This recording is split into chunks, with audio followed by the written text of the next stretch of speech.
to have a conversation specifically about that this weekend, and that's what we're going to do.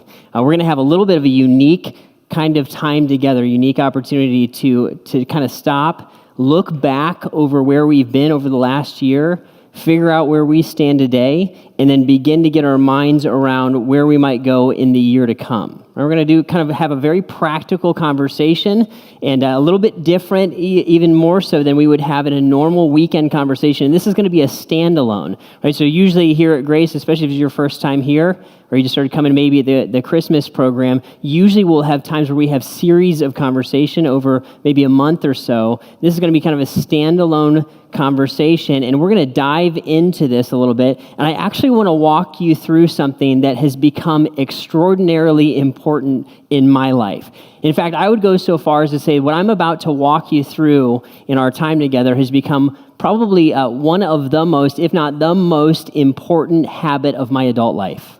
Right? Pretty big statement. So I want to tell you about it. It's not easy, but it's very, very good, and it's extremely productive if you kind of do it the way that we're going to talk about it. And so we're going to look at some biblical ideas and themes and principles, and I'm going to walk you through again kind of how Lori and I practice this kind of practice that we're going to go through. It's not the only way to do it. It's not a perfect way to do it, but if you're looking for a way to get above your life and kind of work on it, it's a great place to start, and I just would love to share it with you.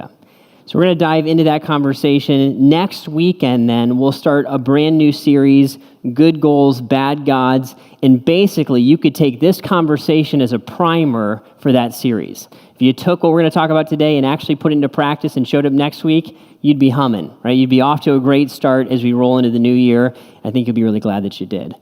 Okay, so let's dive into it a little bit. We're going to be in the book of Proverbs really the whole time today, and I love Proverbs. It's all about wisdom.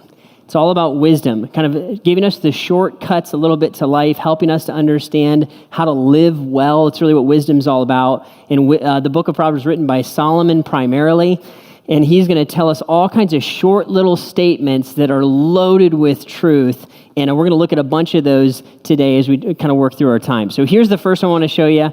It's in Proverbs 27:19, and here's what it says. It says, "As water reflects the face, so one's life reflects the heart." Right? As water reflects the face, so one's life reflects the heart. So here's the idea. You get the picture kind of in your mind of someone looking down into a lake, right? A completely still lake, and looking at themselves. It's almost like a mirror. You could see your reflection looking back at yourself, right? So I might look at myself and say, boy, where'd my hair go, right? Like what happened to me? If Jeff was looking at that lake, he'd be like, I'm going to stay here all day. This is beautiful, right? Right? He's saying, just like you look down into a lake and you see yourself, you see your reflection, when you look at your life, right, your priorities, your money, where your energy went, your time, all of your investment, when you look at that, when you survey all of that, what you see staring back at you is a picture of your heart. Right? If I want to see where my heart is, the status of my heart, all I need to do is look at my life. So there's kind of a call to get above it and to understand, where is my life? If I want to know where my heart is, I need to see where my life is. And specifically, if you're a follower of Jesus, this is super important, right? Because we know our hearts, we want our hearts to look more and more like Jesus, right? When I kind of look into the lake of life, I want to see Jesus staring back at me more and more.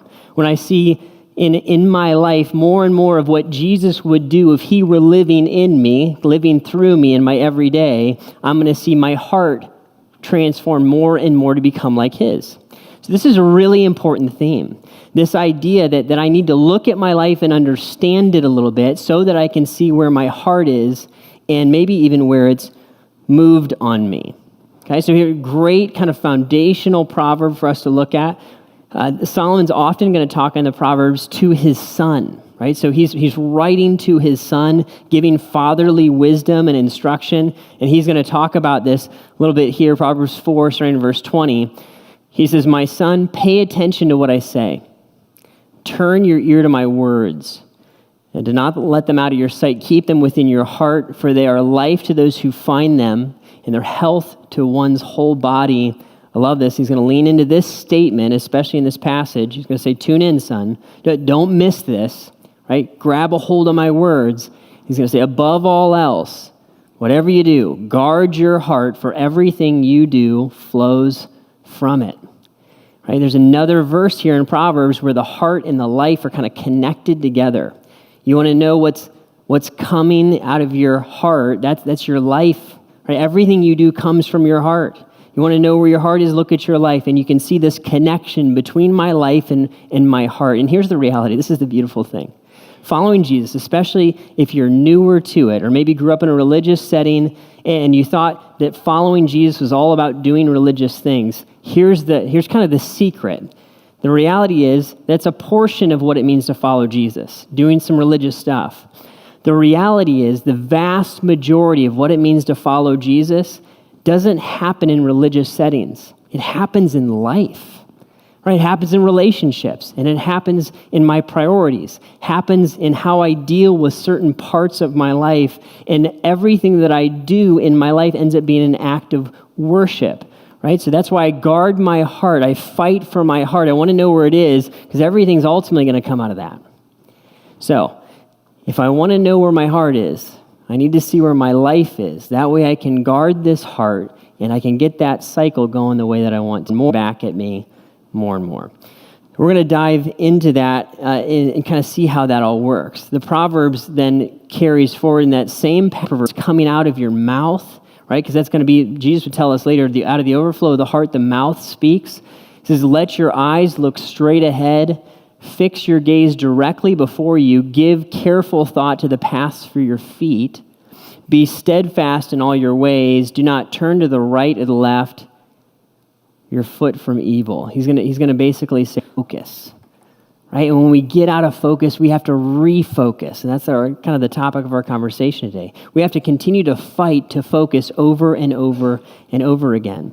And if you have kids, or if you ever had kids, young kids playing sports, you watch, and this is a word that coaches will say over and over and over again, right? Because I've got 4 kids, and they play sports sometimes, right? And I watch this, and them and other teammates, they'll be playing, and they're in the game, and they're dialed in, and all of a sudden, squirrel, and like you lost them. They're gone. And the coach is like, focus, right? Bring it back. And I'm the same way. We all are. In fact, I would go so far as to say, distraction is probably my number one temptation in life. More than blowing up my life by making a life-altering decision, right, or running off into some crazy danger, distraction is constantly at my door, right? When I think about what I'm giving my life to and what I'm kind of getting out of bed in the morning for, the temptation to give myself, my energy, my heart, my passion, my time, my money, to lesser things, to second things or third things, anything that takes it off of that first thing is a fight for me personally. To fight to stay focused, I have to continue to refocus over and over and over again. Fix your gaze directly before you. Focus, right? Focus on Jesus, becoming like him, being faithful to him. He's going to say, give careful thought to the paths for your feet. Look where you've come from. Look at the paths that you've gone down, and give careful thought as you look back at that. Take some time and look and say, wait a minute, where have I come from? How did I get here? These paths for my feet that I have taken or I'm about to take, I want to not just run through life and live life kind of haphazardly. Every once in a while, I want to do this. I want to get above it and look at where I'm headed, maybe where I've been, where I am, and where I need to go from here. And he says, be steadfast in all your ways. Don't turn to the right or to the left. You want to fight to stay on the path.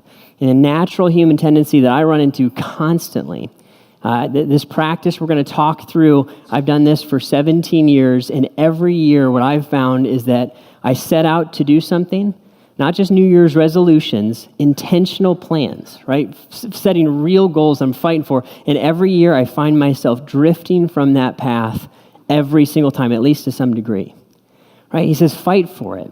Don't go to the left, don't go to the right, fight to stay where God would have you, chasing down Jesus and kind of the everydayness of life. It's good stuff. Proverbs chapter 4, all from Solomon to his son. Powerful set of verses there. And then I want us to see part of what Solomon wants his son to know in this set of kind of 8 verses here is this. Perspective on the past gives focus to the future. Perspective on the past gives focus to the future. As we're going to look here and stand in between kind of a year that we're closing up, a chapter that we're closing on this past year, and we're going to open a new one, right, as we go into a new year, I want to look and say, God, where am I right now? And if I look back and can understand where I've come from, right, some reflection that would happen, I can understand where I stand today because of where I've come from, and all of a sudden that gives a focus now to where I need to go. When there's no context, when I've forgotten where I've come from and what's happened and where I am, I lose track of where I actually need to go. Perspective on the past gives focus to the future. Okay, you guys ready? I'm going to walk you through this exercise that I've been doing for a long time, and it is, I love it. I love it personally. I'm just going to tell you about it. Mostly I love it because there's whiteboards involved. Right? So like all God's people use whiteboards. You know that, right? That's just how it is. So over the years, this is how this looked. Lori and I will set some kind of intentional time aside for reflection to get our hearts and minds around the past. What's happened in the last year, or sometimes we'll do over a longer chunk of time, but specifically kind of the year in and year out focus. So as we're looking at the past, what we're looking to do is sit down and literally just capture where are we right now? Like what has happened in the last 12 months? And we're going to write that stuff down, right? Like, why are we so tired? And what is important and what matters and what has mattered in the last year? And can I capture that and understand what's happened? So bear with me. I'm going to walk you through kind of the agenda of this meeting and how it's looked for us. And by the way, our format has changed a bunch of times. Sometimes we would go on a retreat and spend a few days doing this and have fun with it. Sometimes it's literally, now that we've added a bunch of kids, it's like this is a 2-hour meeting and we're just going to dive into it. Right? But there's always a whiteboard. Right? But the idea is the same, that I'm going to look back and I'm going to capture what's it all about. Where am I? Right? I stand here in the middle of time and I want to spend some time understanding. I'm not going to rush into setting goals or plans. I want to just understand what's happened. I want to give thought to the paths for my feet. Right? I want to get above it. I want to look in the mirror and see the reflection of my heart in my life. Here's how this would look. Very practically, we would start to look at kind of key roles or relationships that we would have. Right? So marriage would be one of them.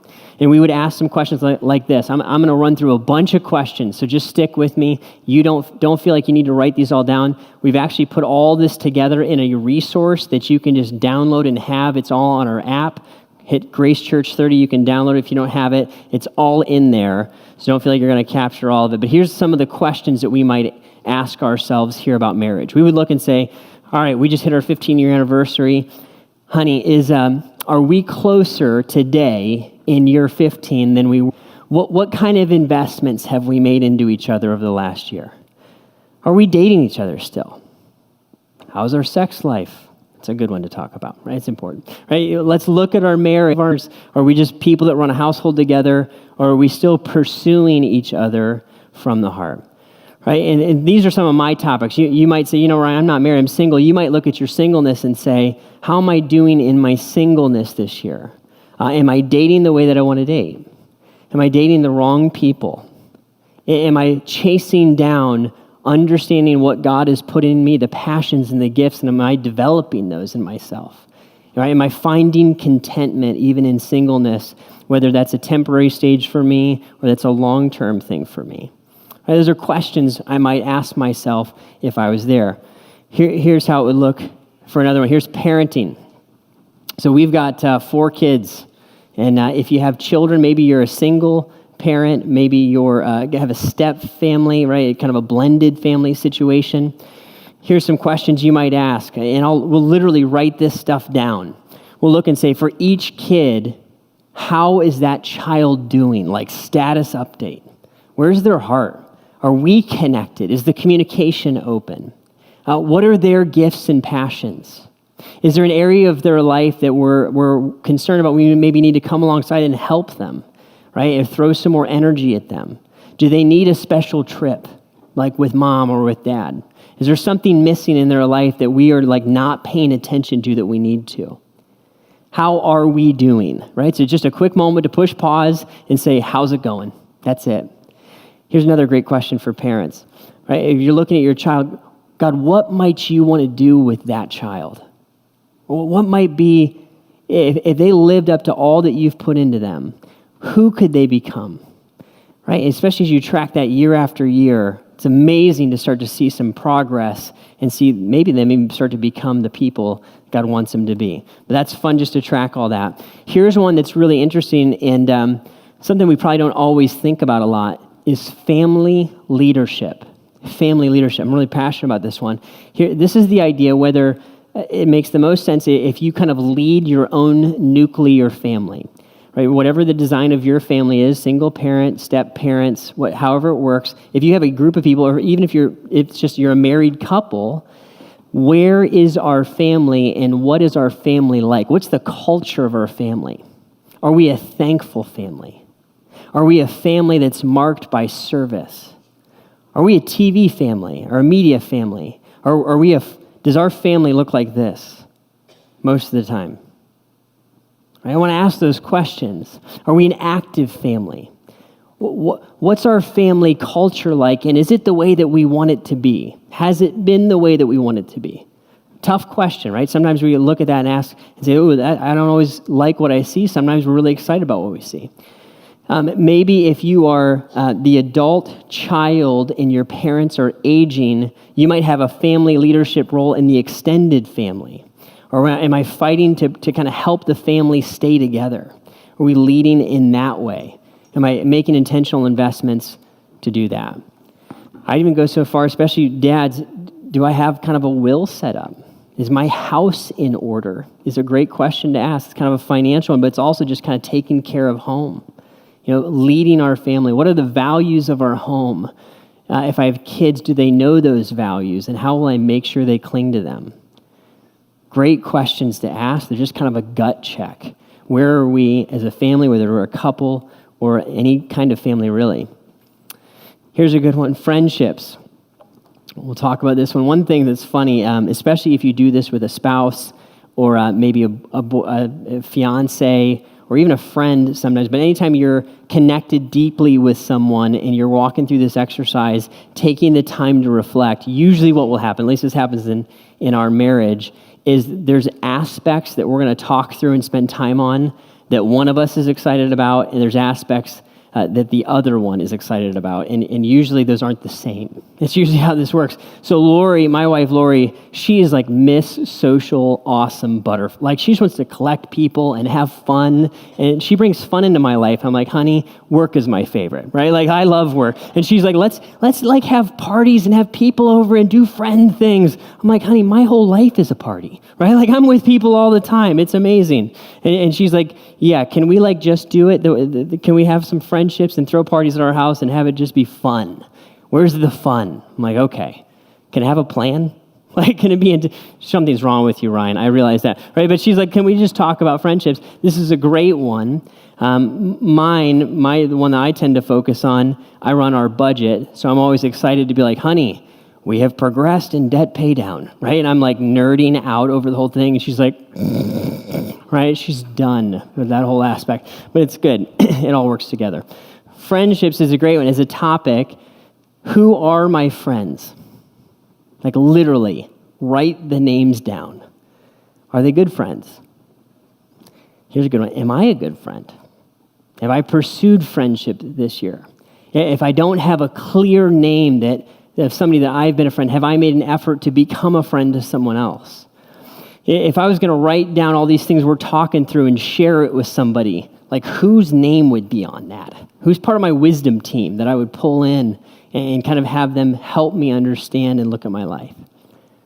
Friendships, big deal. You don't need a ton of them, but a couple key friends, it's a game changer, and they need to be fought for if they're going to show up. Okay, so those are some, and you might have some different relationships or roles. Maybe you'd show up and say, man, I want to continue to pursue my relationship with my employees or my boss.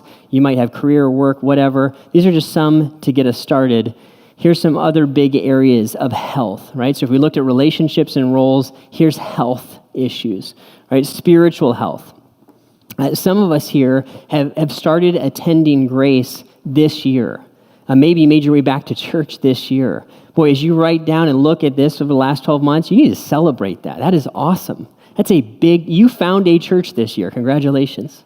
Some of us would look back and say, man, I found a life group this year.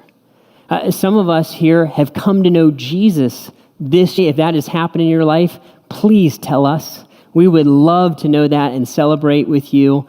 And just tell us on the connection card or shoot an email or whatever, because we would just be so fired up to hear that. It'd be huge. Some of us would look back and say, I follow Jesus. I've maybe been following Jesus for a little while now. I might say, well, maybe we test this way and say, well, what's my interaction with the Bible like? And is it more or less than it was a year ago? When's the last time I read through the whole Bible? What's my prayer life like? Am I praying and being more dependent on God for the everyday stuff of life? Or am I really operating more independently and kind of does his heart and his values matter more to me today than they did a year ago? I'm not talking about serving in church or being active. That's a different thing to bring up. I'm talking about you and Jesus and caring about his heart in your life. What would the answer to that question be? I want to capture that. And the hardest part is just being honest, right? Digging into it and actually looking to find reality, right? And we're going to talk about what to do with that reality in a minute. Spiritual health, big one. Right? I might look and say, what is my service like? Am I being active in serving and giving myself away to others? Has church attendance, is that still a priority?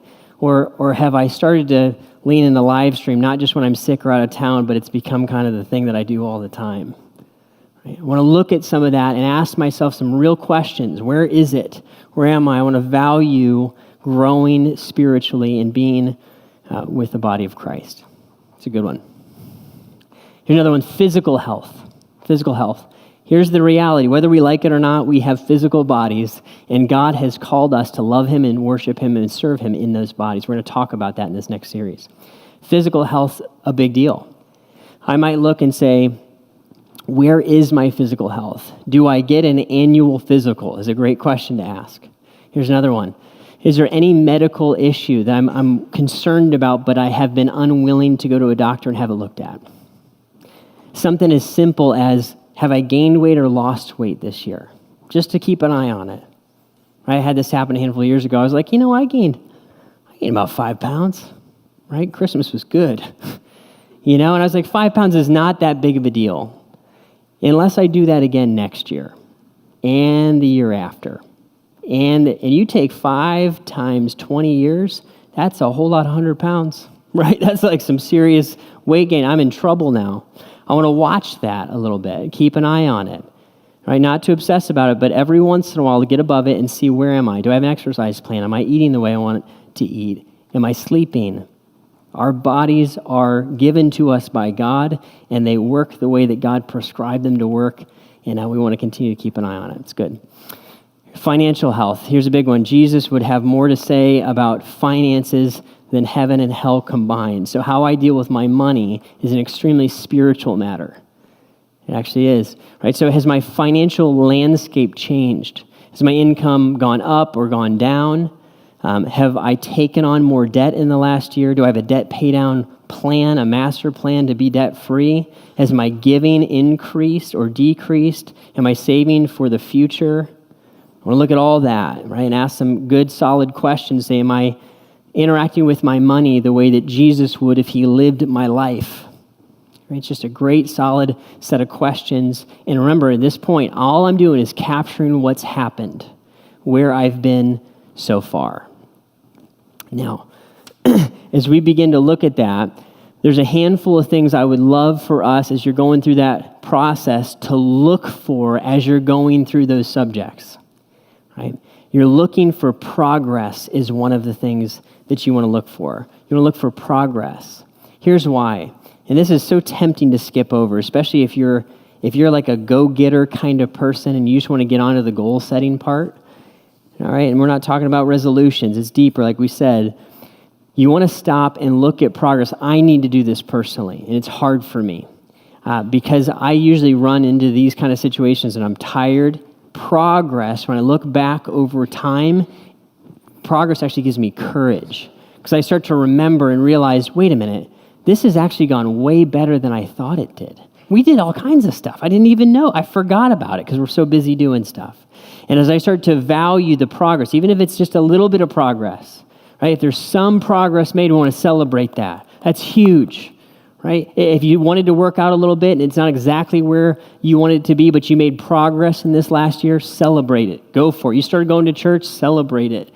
You made some investments in the marriage. It's not where you want to be. Celebrate it, right? Celebration is key. I want to look for progress in my life. Here's another one. Progress sets me up for gratitude. This is so important and so worshipful. To stop and say, God, thank you for protecting me this last year. God, thank you that I still have life. Thank you that you've given me health. Thank you for the health that you've given me, even if I have health issues happening. God, thank you for the provision. You took care of me all year round. I never missed a meal. Thank you, God, for the home that you've given me, where I sleep at night in the cold weather. Right? Thank you, God, for the people in my life, the friends, the children, the parents, whoever it is. Gratitude. What a worshipful thing to stop, take a moment, and look back and say, God, I'm blown away at what you would do in my life. Now, all that started to happen, right? I look for progress. I look for gratitude, things I can thank God for. And inevitably, what's going to happen as you look back over this last year, at least if you're like me, is you're going to run into this one. You're going to run into drift.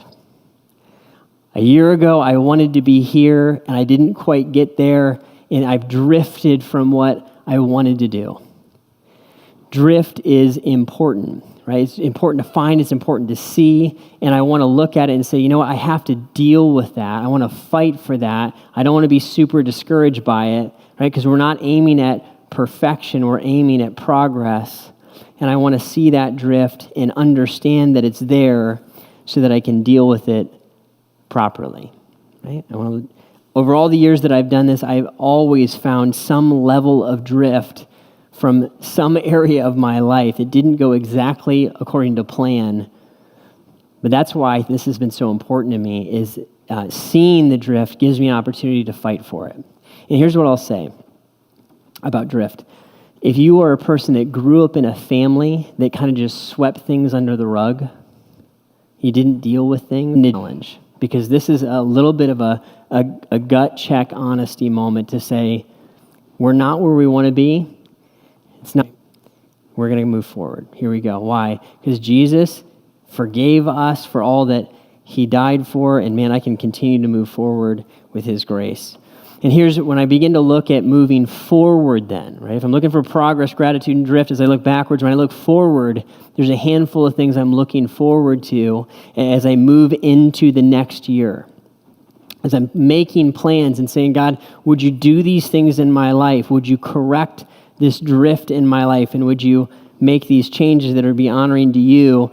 There's a handful of things we need to know. One of them is this: when we look at our lives, we are the managers. He is the owner.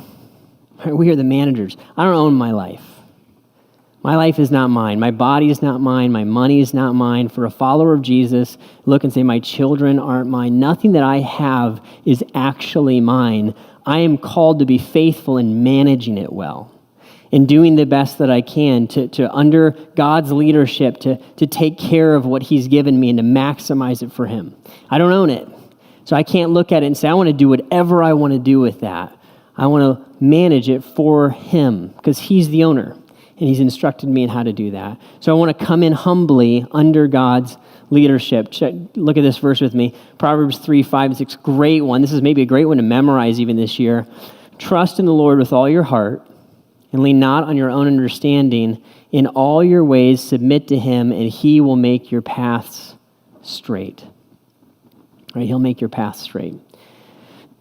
When I look at where I want to head in the year to come, I want to submit all of that to God. I don't want to just think, man, I want more money. I want to be ripped. I want to be, right? It's not about that. It's about looking, saying, God, how do I be faithful to you? Right? I can worship my marriage or I can worship my children. But if I have God in the center and I submit my plans to him, I can trust him with those. That's actually what this next proverb would say as well. Commit to the Lord whatever you do. He will establish your plans. Right? God, this life is yours. Help me be a good manager of it because you own it. You're the one who's given it to me.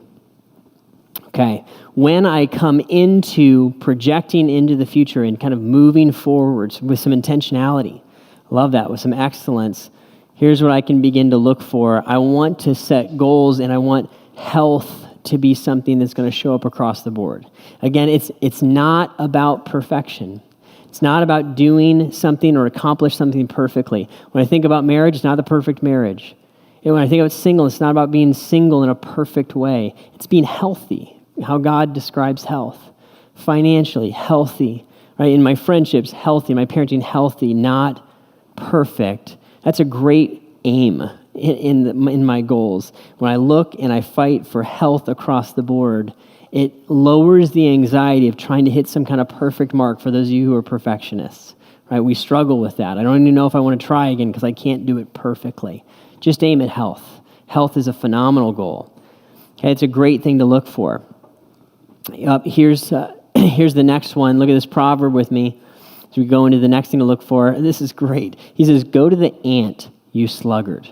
This is great. This is Solomon, and he's going to say, basically, this is him saying this, not me. He's going to say, hey, you lazy person, you sluggard, go look at the ants on the ground. And he's going to finish this. He's going to say this, consider its ways and be wise. It has no commander, no overseer or ruler, yet it stores its provisions in summer and gathers its food at harvest. He's so much wisdom. I love it. He's going to say, okay, just listen, folks. Look at the ants. They don't have a boss. Right? They don't have a general. They don't have anybody looking over their shoulder telling them what to do, and yet they do exactly what needs to be done. They take initiative, right, to plan ahead. That's what he's talking about here. This provisions in summer is they're gathering in summer what they will need for later. It gathers its food at harvest. They're doing what needs to be done when it needs to be done instinctually. He's going to call us as people that make decisions instead to be people of initiative. People of initiative. If there's something that God is pushing in your life, right, if something's on fire, something's broken, something that you've never gotten to that you know you need to get to, initiative has to be part of those plans. Here's the reality. We have to move towards these things or they're just never going to happen. I remember one of my friends, one of my friends said this one time. He said, as you're an adult, nobody checks your work. Nobody checks your work. There's no teacher looking over your shoulder saying, now, wait, watch how you do that one. It's not good enough. So we can roll through life. We can roll through life, even as a follower of Jesus, with relative mediocrity in our marriage, in our health, in our parenting, and no one's going to show up and say, it's not good enough. Take initiative. So we, as an act of worship, have to have initiative to say, you know what? Jesus didn't die for me to have mediocre relationships.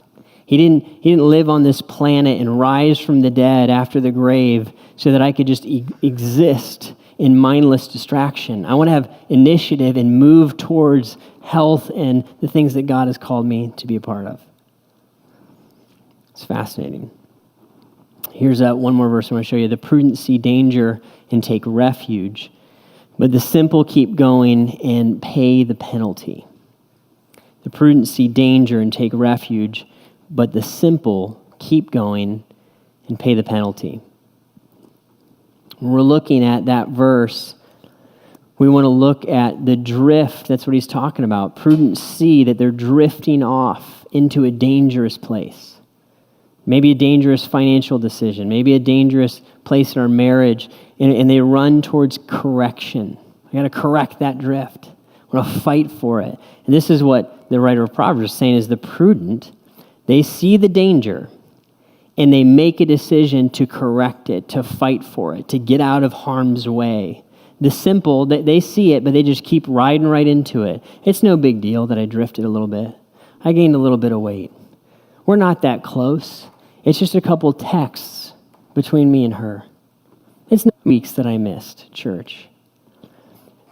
That drift is danger, and it needs, the prudent are going to correct it. They're going to take refuge. Right? Usually what happens after I go through this portion right here, progress and gratitude, and I start to see the drift, man, at least in my life, this is so motivating to me. I start to remember this is why I'm so tired, right? Because we're giving ourselves to things that matter and that are eternal, and it's not where I want it to be. And I usually start to get pretty fired up about this point. I'm like, I'm ready to go after it. You know, I start to get amped, and I'm like, I want to see change in my life. You know how that feels? That feeling of being motivated and having a fire in your belly? Isn't that a great feeling? God loves that stuff. Man, I start to get fired up, and I'm in my whiteboard, and I'm doing my reflection, ready to set goals, and right, the eye of the tiger starts playing in the background. It's awesome. It's an inspiring moment. It's good. You'd like it. It's really good. So then I'm ready to run down this road and say, man, God, can I have health? Can I take initiative as you've called me to? Can I fight the drift and lean into correction? I do not want to be the simple that sees the danger and just keeps going. So, Ryan, what do we do with this? Right, it's a one-time conversation we're having right now. How do we walk away and see this really start to move in our lives? I think the first thing I would say is pretty obvious. This really only works when we do it, you know.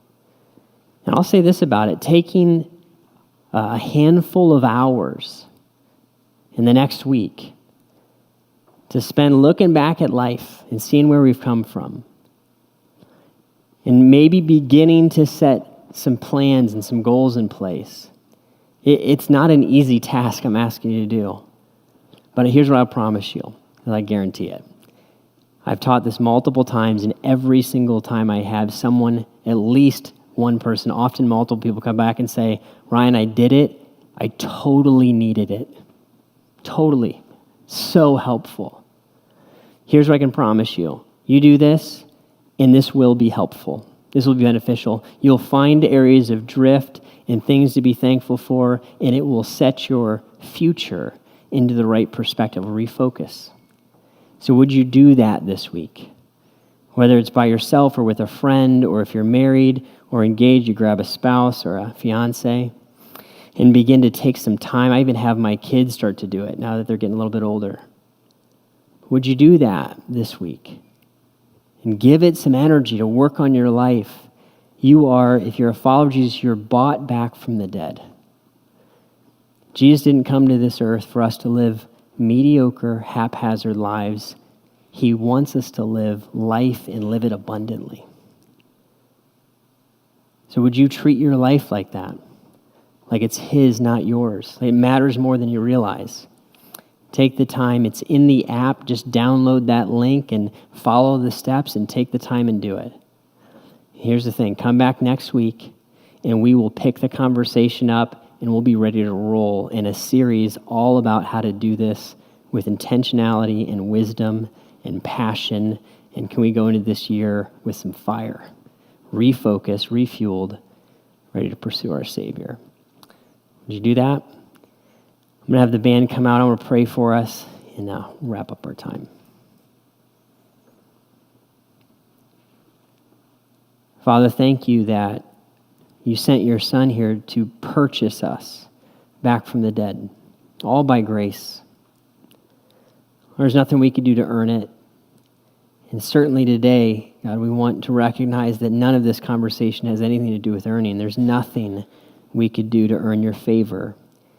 We needed you, Jesus, to pay our way and pay for our lives. God, all that we talked about today was what it means to live a life of worship. And to have a heart of understanding and to see our heart look more and more like yours.